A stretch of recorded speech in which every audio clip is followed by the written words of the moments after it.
بسم الله الرحمن الرحيم. بصوا المفاجأة بتاعتنا بقى. ده المش. أنا كل شهر ليا كيلو مش.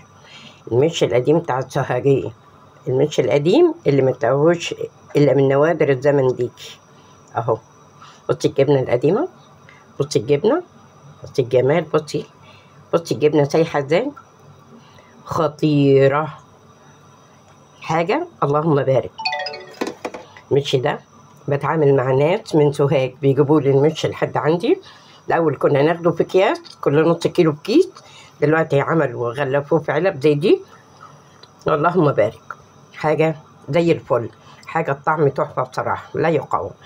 بصوا كده، انتوا لو دوقتوا المش ده سحر سحر سحر، حاجة تحفة تحفة تحفة يا جماعة. لولا الضغط أنا عايزاه كلها.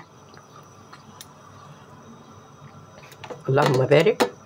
مش سوهاجيا عندنا هنا في الأقصر، هنا الكيلو بتاعه 160 جنيه. أنا باخد كيلو كل شهر عشان في وقت يكون ملناش نفس الأكل أي حاجة. اللهم بارك، بناكل مش وطحينة، مش وطماطم وخيار، مش وعنب، حتة جبنة قديمة زي دي، حاجة مفيش بعد كده.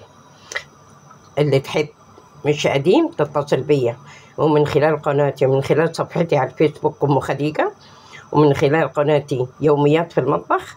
أنا بقول لكم عندي مش متوفر كتير، مش قديم بتاع السوهاجية. اللي تحب تبعت لي بس، تتصل عليا على التليفون بتاعي وأنا تحت أمرها.